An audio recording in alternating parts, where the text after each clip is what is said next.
കർണാടകയിലെ ധർമ്മസ്ഥല എന്ന് പറയുന്ന ക്ഷേത്ര നഗരി അവിടെ ഉണ്ടായി എന്ന് പറയപ്പെടുന്ന ആരോപണങ്ങൾ, അതായത് നിരവധി പേരെ കൊന്നു കുഴിച്ചിട്ടു എന്നതടക്കമുള്ള ആരോപണങ്ങൾ ഒരുപക്ഷെ രാജ്യത്തെ തന്നെ ഞെട്ടിച്ചതാണ്, നമ്മളെല്ലാം കണ്ടതാണ്. ഇപ്പോൾ കൂടുതൽ അസ്ഥികൂടങ്ങൾ ധർമ്മസ്ഥലയിൽ നിന്ന് കണ്ടെത്തിയിരിക്കുന്നു എന്ന വാർത്ത പുറത്തുവരുന്നു. വനമേഖലയിൽ നിന്നാണ് അസ്ഥികൂടങ്ങൾ ഇപ്പോൾ ലഭിച്ചിരിക്കുന്നത്. നേരത്തെ ലഭിച്ച 5 തലയോട്ടുകളുണ്ട്. അവയുടെ പരിശോധനാ ഫലം ഏറ്റവും ഉടൻ തന്നെ അത് പുറത്തുവരുമെന്ന് പ്രതീക്ഷിക്കുന്ന സാഹചര്യത്തിലാണ് ഇപ്പോൾ പുതിയതായി അസ്ഥികൂടങ്ങൾ കണ്ടെത്തിയിരിക്കുന്നത്.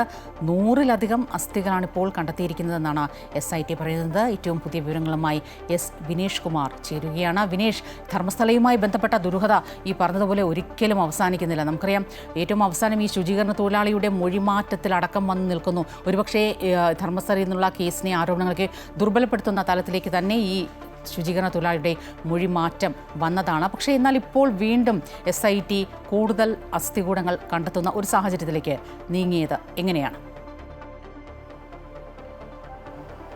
സ്വപ്ന, ഇപ്പോൾ 100-ലധികം അസ്ഥികൾ കണ്ടെത്തിയിരിക്കുന്നു. 5ഓളം തലയോട്ടികൾ എന്നുള്ളത് ദേശീയ മാധ്യമങ്ങൾ SIT ഉദ്ധരിച്ച് റിപ്പോർട്ട് ചെയ്യുന്നുണ്ട്. പക്ഷേ SIT ഇത് സംബന്ധിച്ചുള്ള ഒരു ഔദ്യോഗിക വിശദീകരണം SITയുടെ ഭാഗത്തു നിന്നുണ്ടായിട്ടില്ല, അല്ലെങ്കിൽ SIT ഇത് സ്ഥിരീകരിക്കുകയും ചെയ്തിട്ടില്ല. പക്ഷേ ദേശീയ മാധ്യമങ്ങൾ ഇത് വാർത്തയാക്കിയിട്ടുണ്ട്. ദേശീയ മാധ്യമങ്ങളിൽ ഇത് വാർത്ത വന്നുകൊണ്ടിരിക്കുന്നുണ്ട്.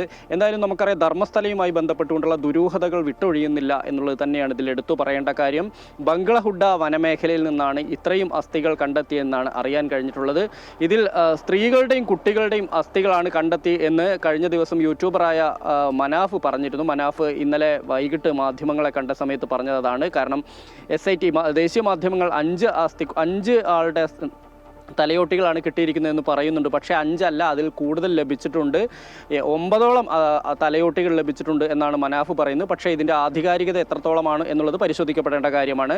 പ്രത്യേകിച്ച് മനാഫിനെതിരെ നിരവധി ആരോപണങ്ങൾ നിലനിൽക്കുന്ന ഒരു സാഹചര്യത്തിൽ എന്തായാലും ദേശീയ മാധ്യമങ്ങൾ പക്ഷേ ഇത് സംബന്ധിച്ചുള്ള വാർത്തകൾ പുറത്തുവിട്ടുകൊണ്ടിരിക്കുന്നുണ്ട്. ധർമ്മസ്ഥലയിൽ നിന്ന് അത്ര നല്ല സുഖമുള്ള വാർത്തകളല്ല കഴിഞ്ഞ കുറച്ച് ദിവസങ്ങളായി, അല്ലെങ്കിൽ ഒരു മാസത്തിലധികമായി നമ്മൾ കേട്ടുകൊണ്ടിരിക്കുന്നത്. എന്തായാലും ഈ വനമേഖലയോട് ചേർന്ന് കൂടുതൽ അസ്ഥികൾ ഉണ്ട്, കൂടുതൽ മൃതദേഹങ്ങൾ ഇവിടെ കുഴിച്ചു മൂടിയിട്ടുണ്ട് എന്നുള്ള ഒരു മൊഴിയുടെ അടിസ്ഥാനത്തിൽ കൂടുതൽ പരിശോധനകൾ SITയുടെ ഭാഗത്തുനിന്നുണ്ടാവും. അത് ഈ പറഞ്ഞിരിക്കുന്ന ക്ഷേത്ര മുൻ പരിചാരകൻ ചിന്നയ്യ ഇവിടെ മൃതദേഹങ്ങൾ കുഴിച്ചിടുന്നത് കണ്ടു എന്നുള്ള 2 പ്രദേശവാസികൾ കോടതിയെ സമീപിച്ചു ഹർജി നൽകിയിരുന്നു. ഇതേ തുടർന്ന് കോടതിയാണ് SITയോട് ഈ പ്രദേശത്തു കൂടി പരിശോധന നടത്താൻ നിർദ്ദേശം നൽകുന്നത്. അങ്ങനെ കോടതിയുടെ അനുമതിയോടുകൂടി നടത്തിയ പരിശോധനയിലാണ് ഇവിടെ നിന്ന് 5 തലയോട്ടികളും 100-ലധികം അസ്ഥികളും കണ്ടെത്തി എന്നുള്ള ഏറ്റവും പുതിയ വിവരം പുറത്തു വരുന്നത്. സ്വപ്ന, വിനീഷാണ് വിവരങ്ങളുമായി ചേർന്നത്. കൂടുതൽ അസ്ഥികൂടങ്ങൾ വനമേഖലയിൽ, ബംഗ്ലഹുഡ വനമേഖലയിൽ നിന്ന് കണ്ടെത്തിയിരിക്കുന്നു. 5 തലയോട്ടികളടക്കം അതിൻ്റെ പരിശോധനാ ഫലം ഉടൻ പുറത്തു വരാനിരിക്കുന്നു.